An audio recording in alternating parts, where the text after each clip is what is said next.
আসসালামু আলাইকুম। শুভ সকাল। কি অবস্থা সবার? সবাই কেমন আছেন? আলহামদুলিল্লাহ, আল্লাহর রহমতে ভালো আছি। কিন্তু আতঙ্কে আছি।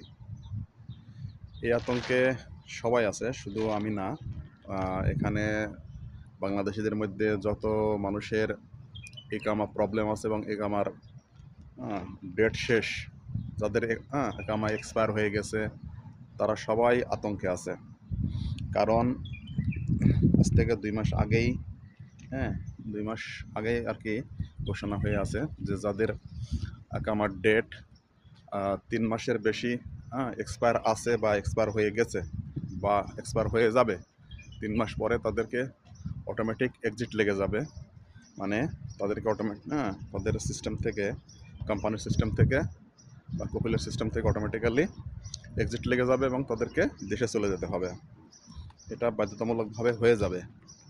তো এই বিষয়টা নিয়ে বিভিন্নজন বিভিন্ন রকম ভিডিও বানাচ্ছে, ভিডিও দিচ্ছে।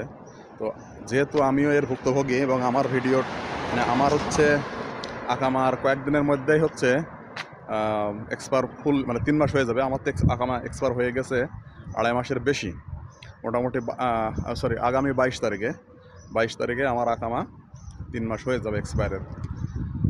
তো আমিও এই জন্য আতঙ্কিত। তো গতকালকে আমি মক্তব আমেল বা লেবার অফিস আছে না, লেবার অফিসের কাছে গিয়েছিলাম। তো ওখানে যারা এগুলো নিয়ে সার্ভিস দেয়, এই সকল বিষয় নিয়ে আলোচনা করে, তো তাদের সাথে আলোচনা করলাম। তো আমাদের এক ভাই আর কি, উনি এসব নিয়ে অভিজ্ঞ আর কি।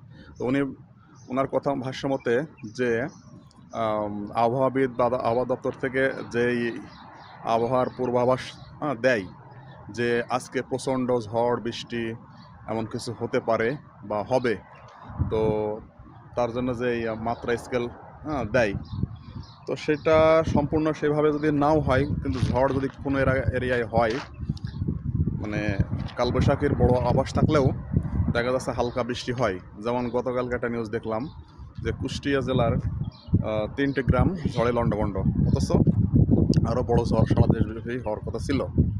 তো এমন হয়েছে।